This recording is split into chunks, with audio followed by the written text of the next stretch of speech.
Tulad ng collaboration ng GMA7 at ABS-CBN sa pagpuproduce ng seryeng Unbreak My Heart. May tuturing na historic din ang pinakabagong deal ng dalawang istasyon na ipalabas ang It's Showtime sa Kapuso Network.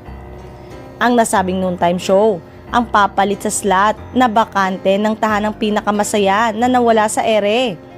Sa pag-welcome sa kanila sa GMA Network Center, masayang sinaksihan ni na Vice Ganda, Ann Curtis, Vong Navarro, Kim Chu, Ogie Alcacid, Karil, Ami Perez, Jong Hilario, Teddy Corpus, Jugs, Ryan Bang, Ayon Perez, Darren Espanto, Jackie Gonzaga, MC Lassie at Sian Dominguez. Ang contract signing sa pagitan ng mga ehekutibo ng ABS-CBN at GMA7. Dahil sa pangyayaring ito, marami agad na espekulasyon ang lumutang sa posibleng pagbabagong ipatupad sa nasabing programa.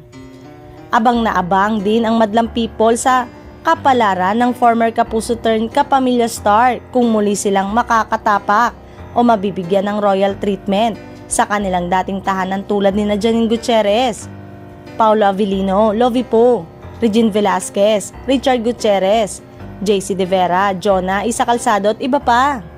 May nakapagsabi din na since co-investor ang GMA7 sa deal na ito ng ABS-CBN na lumalabas na content provider, may say na sila sa ilang pagbabago sa show. May unconfirmed report kasi na lumulutang na ipapasok daw ang homegrown talent at love team ng GMA7 tulad ni na Barda, ni na Barbie Cortesa at David Licauco at ni na Julian San Jose at Raver Cruz sa naturang programa. Bukod kasi sa magandang exposure ang show, isang training group din ito para mahasa pa ang hosting skill ng mga nabanggit na talent ng Kamuning Station.